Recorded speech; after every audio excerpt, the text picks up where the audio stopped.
इस वक्त की बड़ी खबर आपको बता दें, मोदी सरकार का ऐतिहासिक फैसला, जम्मू कश्मीर से आर्टिकल 370 हटेगा। आर्टिकल 370 यानी कि विशेष राज्य का दर्जा मिला हुआ था जम्मू कश्मीर को, उसका सिर्फ एक खंड बचेगा। यह विशेष राज्य का दर्जा खत्म होगा, बल्कि अगर फुल फ्लेज्ड राज्य के लिहाज से देखा जाए तो वो भी अब जम्मू कश्मीर नहीं रहेगा, क्योंकि वो यूनियन टेरिटरी, केंद्र शासित राज्य बनने जा रहा है और लद्दाख एक दूसरा केंद्र शासित राज्य होगा। यानी बाइफर्केशन हो जाएगा, दो हिस्सों में विभाजन हो जाएगा जम्मू कश्मीर का। संसद में इसको लेकर हंगामा चल रहा है। बिल पेश होने के बाद पीडीपी सांसदों ने जोरदार हंगामा किया। देखिए, सभा में बेहद आप कह सकते हैं हंगामा हुआ है। पीछे देख सकते हैं सांसद आ रहे हैं, आप देख रहे हैं ये सांसद है, लगातार ये कुर्ता फाड़ दिया है। देश बचाओ, क्या कश्मीर बचाओ, देश बचाओ, कश्मीर से छूटाओ, कश्मीर हमारा है, कश्मीर को किस चीज आप लोग को एक्सपेक्टेशन थी कि 370 को आज इस तरीके से खत्म किया जाएगा, जम्मू एंड कश्मीर राज्य को एक तरीके से तोड़ा जाएगा? कुछ आपको इन्होंने छरी घोप दी कश्मीरियों को, कश्मीरियों के अंदर इन्होंने छोप दे दी और उन्हें देश के पूर्व लीडरों को दलील कर दिया। इन्होंने जो देश, जिन्होंने देश बनाया उन लोगों के नाम पर दबा है, उन्होंने जलील कर दिया, उन्होंने जलील कर दिया जम्मू कश्मीर के साथ साथ देश के अजीम लोगों को, जवाहरलाल नेहरू जी को, गांधी जी को। आज उन्होंने उनके माथे पर थप्पा, आज को यूनियन टेरिटरी बना दिया गया है। यही जम्मू कश्मीर स्टेट को 3 टुकड़े कर दिए, जैसे देश के टुकड़े कर दिए, आज इन्होंने जम्मू कश्मीर के टुकड़े कर दिए, आज जम्मू कश्मीर के टुकड़े कर दिए। अपने कपड़े फाड़ दिए हैं। जो बाहर आए हैं कुर्ते इन लोग के फड़े हुए हैं, नजीर अहमद जो पीडीपी के सांसद हैं, साफ कह रहे हैं कि इन्होंने आज कश्मीर के साथ गलत किया है। कैमरामैन पुष्पेन के साथ राकेश टंडन, इंडिया न्यूज, दिल्ली। हमारे साथ कांग्रेस सांसद निपुण बोरा साहब, जिस तरह से आर्टिकल 370 को खत्म करने का फैसला किया है केंद्र सरकार ने, उससे किस देखिए, ये मामला इतना सीरियस है, इतना गंभीर है, ये बीजेपी सरकार ये सबको कॉन्फिडेंस में लेके करना चाहिए। ये completely in A autocratic manner तानाशाही रूप से ये किया है, ना ऑपोजिशन से, ना किसी से, ना जम्मू कश्मीर का लोगों से। जम्मू कश्मीर का सारे पॉलिटिकल पार्टी है, उनसे किसी से सलाह मसला नहीं किया। तो ये पूरा बीजेपी ने अपना पॉलिटिकल एजेंडा लेके किया है, लेकिन ये हम विरोध किया है और इससे हमारा देश का भलाई नहीं होगा। आने वाला दिन में ये हमारा इंडिया का सिक्योरिटी का ये मामला है, इससे कश्मीर का सिक्योरिटी, देश का सिक्योरिटी खतरा आएगा आने वाला दिन।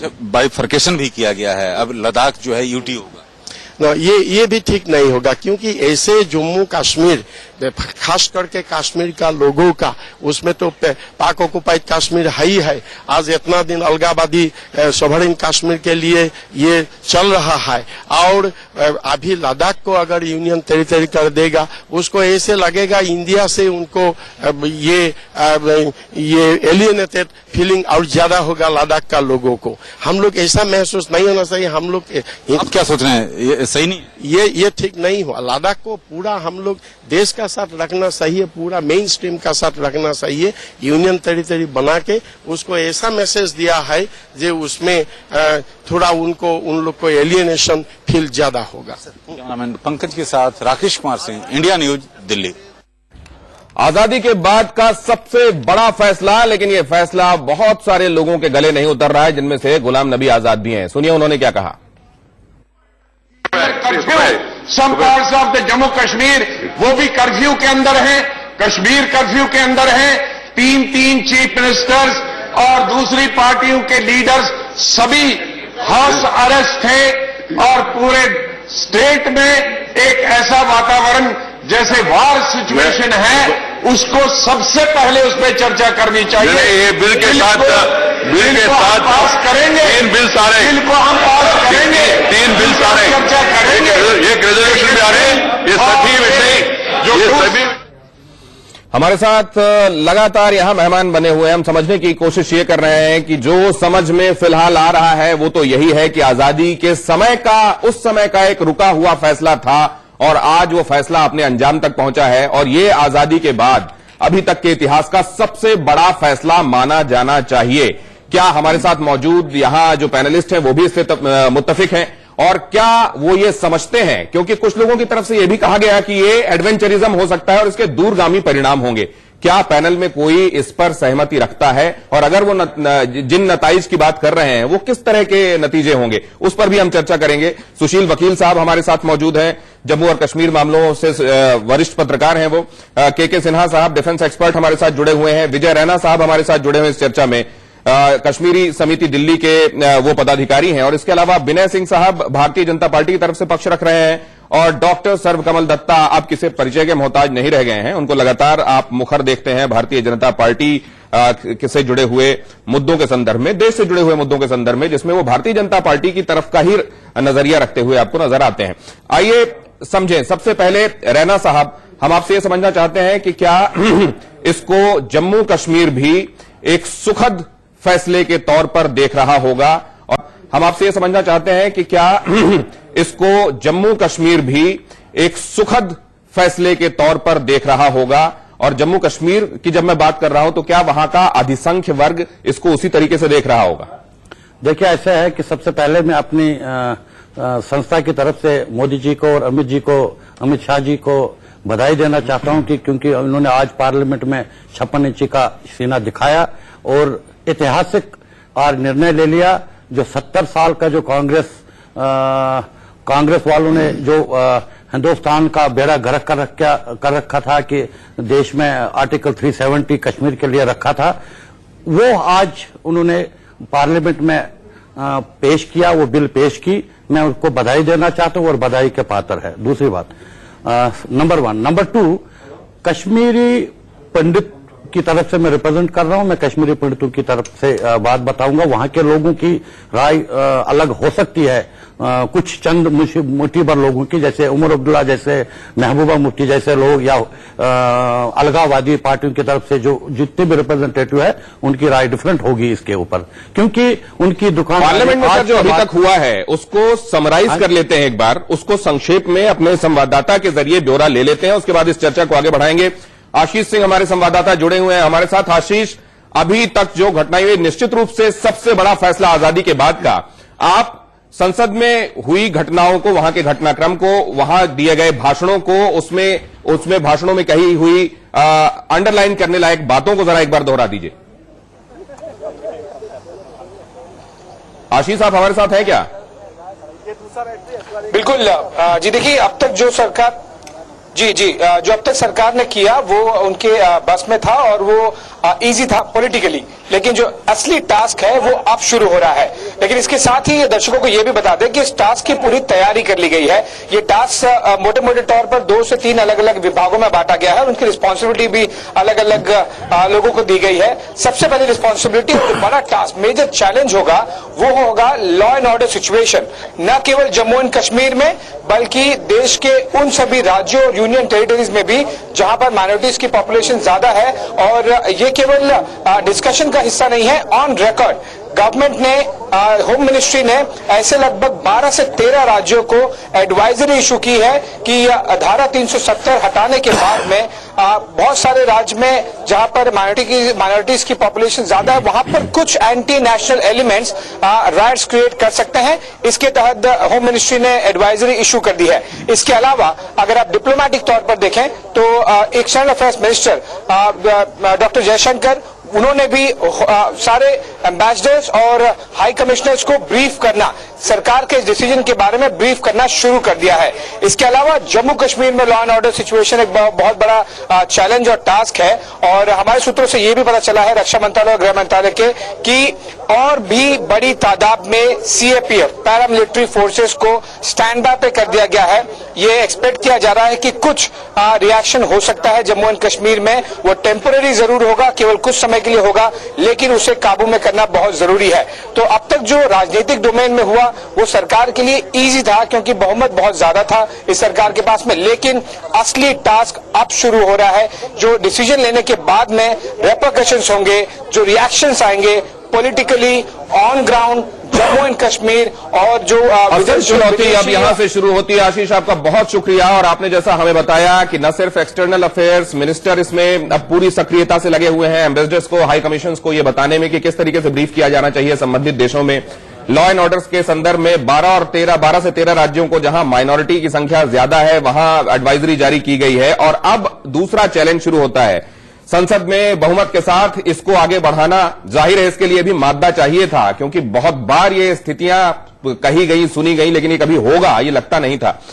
ये लगता नहीं था, लेकिन हुआ है। सुशील वकील साहब, अब ये जो कहा जा रहा था कि इसके दूरगामी नतीजे होंगे, आपको क्या लगता है? दूरगामी नतीजे जाहिर है इसके होंगे, लेकिन क्या उन दूरगामी नतीजों को सोच के ये कदम नहीं लिया जाना चाहिए था? जो लोग कह रहे थे वो लोग क्या कहीं प्रबुद्ध साउंड करते थे क्या?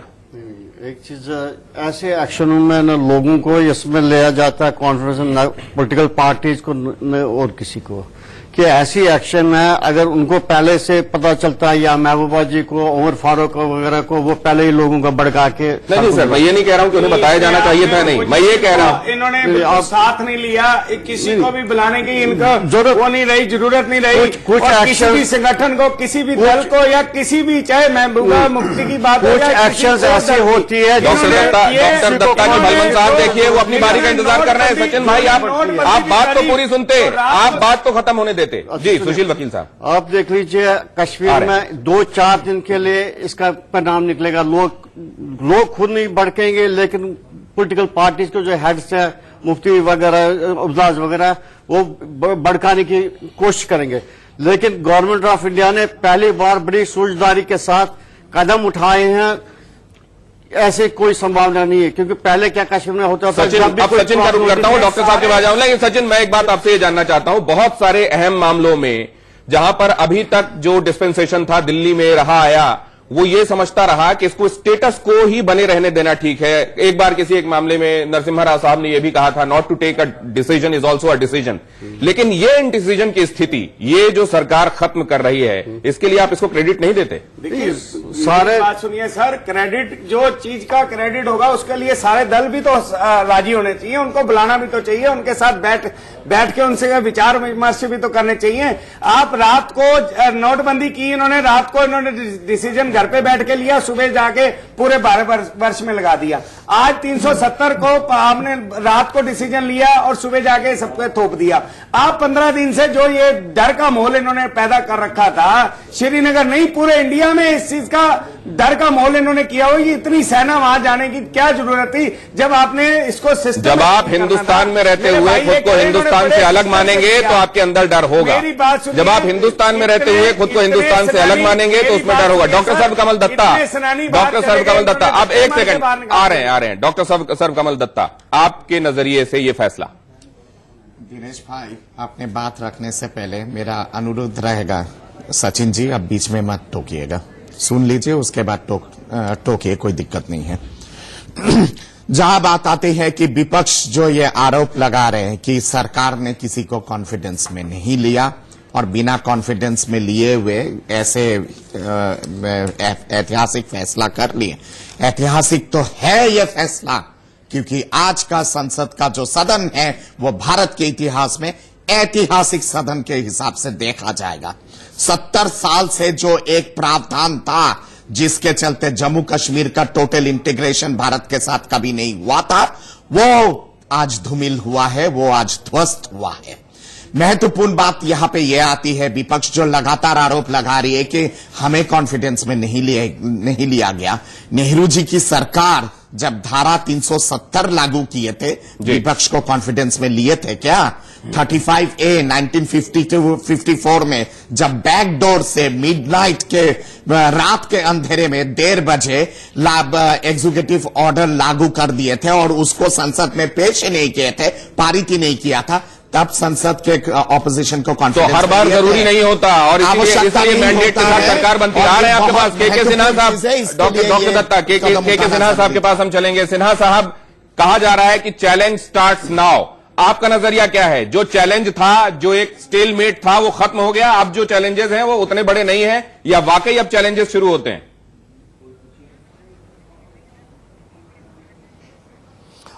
देखिए, मेरे अनुसार तो चैलेंज ये था कि वो डिसीजन ले, जो ताल ठोक करके डिसीजन लेता है और ऐतिहासिक डिसीजन लेता है, ऐसी चाणक्य नीति की डिसीजंस उसको लेने के लिए गुर्दा चाहिए। जमीन पे इंप्लीमेंट करने के लिए तंत्र हैं, और मैं आपको यकीन दिलाता हूं इसके इंप्लीमेंटेशन में भले ही चैलेंजेस हो, कुछ भी फर्क नहीं पड़ेगा। पूरी चीज इतनी आप देखेंगे आने वाले समय में, और नेशनल टीवी जो मैं बोल रहा हूं और बड़े जिम्मेदारी के साथ बता रहा हूं, ये एब्सोल्युटली देश के साथ इंटीग्रेट हो जाएगा, और उसके जो एक्चुअल हकदार हैं, जिसकी जीत होगी, वो है इस रीजन के लोग, लद्दाख, कश्मीर और जम्मू के लोग। ये यूनियन टेरिटरी का जो एक है, ये एक ऐसी चाणक्य सोच है जिससे कि सब चीज ध्वस्त हो गया। ये उस डिसीजन सबसे बड़ी जो जीत है, लोग कहते हैं ना डिसीजन रात में ले लिया, ये डिसीजन लेना सबकी बस की बात नहीं, ये ऐतिहासिक ही नहीं, ये पूरे विश्व के लिए एक एग्जाम्पल होगा कि कैसे आप किसी भी प्रॉब्लम को सोची समझी और बड़े बड़े धैर्य से उसको आप पूरा करते हैं। आपने 35 अल्फा और 370 को उसी समय ध्वस्त कर दिया जब आपने पंचायती राज में ये जो बेटियां चिल्ला रही है और छातियां ठोक रहे हैं, उन्होंने कहा कि हम बांट नहीं लेंगे, और लोगों ने, जम्मू एंड कश्मीर के लोगों ने आकर के वोट दिया। उस दिन इसका रेफरेंडम हो चुका है। तो ये कहना कि लोगों को आपने कॉन्फिडेंस, किनको ले, देशद्रोहियों को आप ले जो कहते हैं कि देश जला देंगे, उनको आप कॉन्फिडेंस में लेंगे? उनकी जगह तो वही है जो आज शायद हुआ, जिनके पॉलिटिकल अस्तित्व का, जिनके सियासी वजूद का असल में यही उसकी जमीन है कि हम कॉन्फिडेंस में कभी आएंगे ही नहीं, उनको आप कॉन्फिडेंस में लेने की बात करते हैं। मतलब जो स्टेटस को था उसको बने रहने देने में ही आप समझते थे कि आगे भलाई है।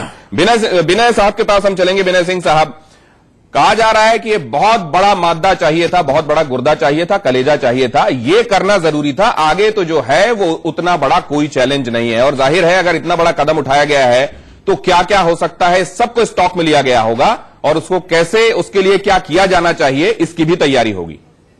देखिए, आज की तारीख 5 अगस्त 2019, यह स्वराक्षर में लिखा जाएगा भारतीय लोकतंत्र में। देखिए, हिम्मत तो चाहिए था। दूसरा क्या है कि जो इतने लंबे समय से डिमांड थी, उससे 2 कदम आगे बढ़ करके इस सरकार ने दिखाया है। जो डिमांड थी उससे 2 कदम आगे बढ़ा है। दूसरा, जिस स्टेटस को की बात आपने कही, देखिए इस स्टेटस को जो रखने की बात करते थे, ये जो धारा 370 और 35 से था, इसके पॉलिटिकल बेनिफिट्स के बेनिफिशियरी के अलावा इसके मॉनेटरी बेनिफिट्स भी थे। कांग्रेस के साथ कश्मीर के ऐसे 10-12 परिवार थे जिनको इसका पॉलिटिकल बेनिफिट था, जिसको इनका मॉनेटरी बेनिफिट था। इनकी दुकान बंद हो गई है, इनका धंधा बंद हुआ है, इसलिए आज संसद में हल्ला करने वाले, छाती पीटने वाले वही लोग हैं जो आज के बाद इतिहास हो गए। उनकी दुकानदारी बंद हो गई, और ये जो धमकी दे रहे हैं जिसके रिपोर्टर, विनय साहब, एक बात और जो मैं जोड़ना चाहता हूं, एक बात और मैं जोड़ना चाहता हूं कि 35A और 370 हटाया जाएगा, ये तो घोषणा पत्र में भारतीय जनता पार्टी के रहा है, मुस्तकिल रहा है, और इस बार भी रहा है। उन लोगों ने शायद, जो लोग आज विरोध कर रहे हैं और जो इसके होने से हैरान हैं, हतप्रभ हैं, उनको लगा होगा कि ये एक बार फिर से घोषणा पत्र में होगा, लेकिन होगा नहीं, लिहाजा उन्होंने घोषणा पत्र में डाले जाने के समय उतना विरोध नहीं किया। आज उनको लग रहा है कि उनको और जोर से विरोध करना चाहिए। मतलब पहली बार एक ऐसी पार्टी यहां पर दिखाई दे रही है जो बड़े मुद्दों पर भी जिसने जो कहा है उसने वो किया भी है, और घुमा फिरा करके नहीं, सीधे सीधे मुद्दों को डील करने वाली यह पार्टी है, जिसके मुखिया प्रधानमंत्री श्री नरेंद्र मोदी है और जिसके गृह मंत्री अमित शाह जी हैं। ये घुमा फिरा करके इश्यूज पर बात नहीं करते, इश्यूज पे सीधे बात करते हैं, और सीधे सीधे इश्यूज का टकराते हैं, उनसे 2-2 हाथ सीधे सीधे तौर पर करते हैं, और मुझे लगता है ये बहुत अच्छी बात है। लेकिन कहा यह जाता है कि कोई भी फैसला अपने आप में सही या गलत नहीं होता, डॉक्टर दत्ता, क्योंकि आप एक इकोनॉमिस्ट भी हैं, उसमें भी यह कहा जाता है कि once the incident has happened you can always attribute the reasons to it. मतलब किसी भी फैसले के सही या गलत साबित होने में भविष्य तय करता है, समय तय करता है, लेकिन आज फैसला लिया जाना, इसके लिए हिम्मत चाहिए होती है, मादा चाहिए होता है। आपको क्या लगता है, वक्त इस फैसले को क्या साबित करने वाला है? देखिए, मैं समझता हूं कि आज मोदी सरकार ने और अमित शाह जी ने जो संसद के पटल पे जो फैसला लिए हैं वो सही में बधाई के पात्र हैं। ये तो वक्त तय करेगा कि इस फैसले का क्या परिणाम होगा, दूरगामी परिणाम होगा, किस तरह। आप उसको लेकर श्योर नहीं है डॉक्टर दत्ता? मैं एब्सोल्युटली एश्योर्ड हूं, और मैं समझता हूं कि सफल और सुफल परिणाम होगा। जो कश्मीर वंचित रहा था मेन स्ट्रीम से, जो कश्मीर आपके मतलब कि वंचित रहने के चलते सेसेशनिज्म और इंडिपेंडेंस के नारे लगते थे और बाकायदा मतलब कि वहां के लोग समझते थे कि भारत के बाकी लोग मतलब कि अलग है और वो लोग अलग है, ये सारे चीजें आज ध्वस्त हुआ है। तीसरी बात यहां पे यह है कि इस फैसले के साथ और बहुत सारी चीजें हैं जो जोड़ा हुआ है। आर्थिक रूप से जिस हिसाब से स्पेशल पैकेज लगातार दिया जाता था, इंक्लूडिंग छूट इन टैक्सेशन से लेके फाइनेंशियल एड से लेके तमाम चीजें, ये सारे चीजें आज के डेट में बाकी प्रदेशों के हिसाब से बराबरी का हिस्सा होंगे। कश्मीर, जम्मू एंड कश्मीर, दो प्रांत में बांट देना, यूनियन टेरिटरी बना देना, ये अपने आप में ऐतिहासिक है। यानी कि केंद्र का शासन होगा वहां पे और राष्ट्रपति महोदय, गवर्नर साहब और जो इलेक्टेड लोग होंगे असेंबली में उनको गाइडेंस करके शासित करेंगे इस राज्य को। इसके साथ साथ आरक्षण, जो हमेशा से आरक्षण का प्रक्रिया वो आज इस फैसले के साथ लागू होगा।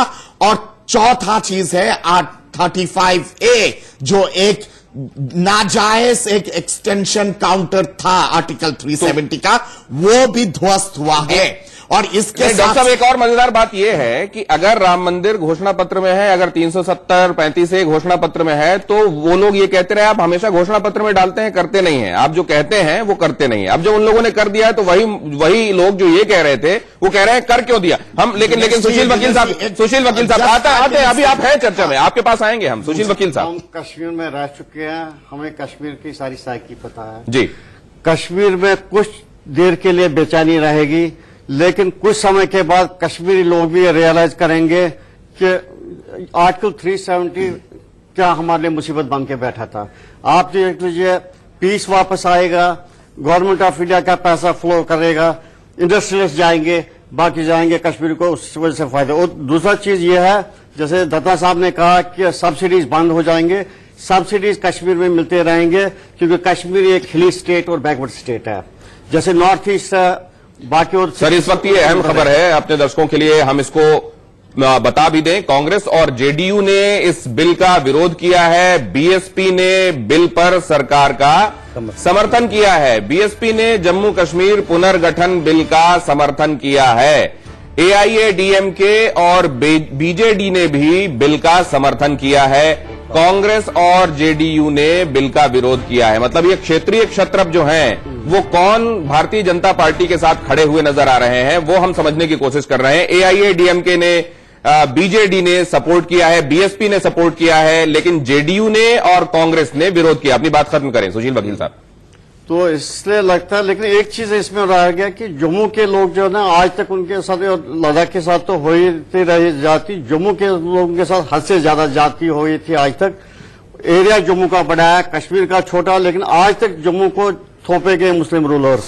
जो भी गवर्नमेंट ऑफ इंडिया से यह जा रहा था सालाना बजट, उसमें 80% कश्मीर रखता था, 20% जम्मू को मिलता था। लेकिन पहले यह सुनने में आया था कि जम्मू वालों की डिमांड भी थी कि जम्मू अलग एक राजधानी यह बना दिया जाए, यूनियन टेरिटरी।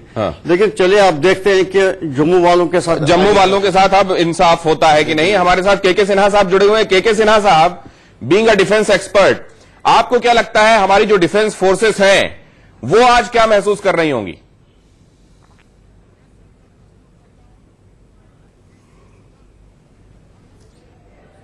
केके सिन्हा साहब, आपको आवाज आ रही है मेरी?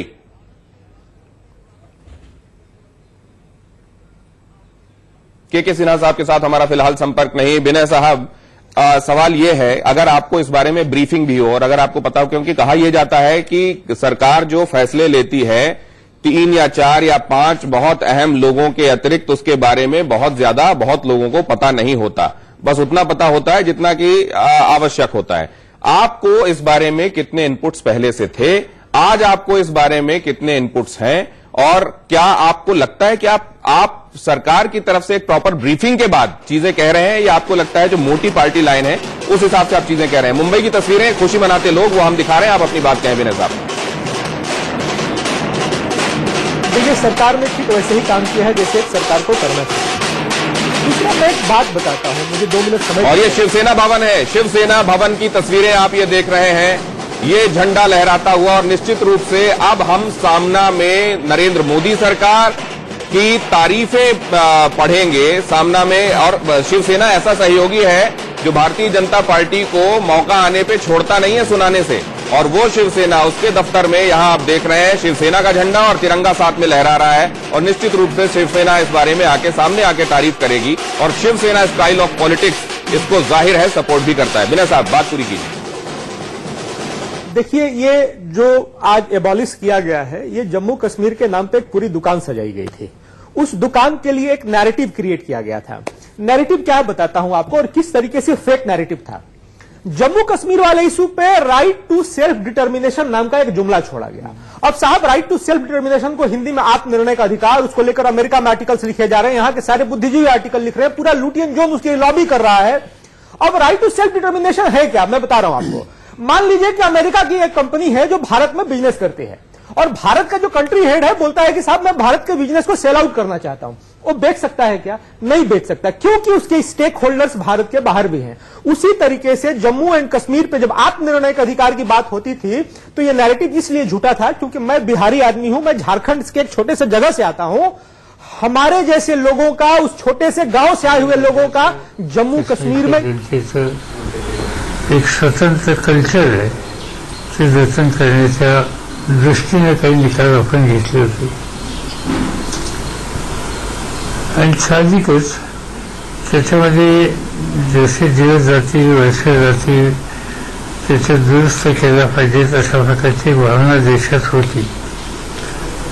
पण त्याच्यात काही बदल करायचे असले तर जो काश्मीरमधला काश्मीरमध्ये 2 प्रकारचे लोक होते, आता जे आहेत ते सगळे भारतावर निष्ठा ठेवणारे, भारताच्या वर राहण्याचा आग्रह.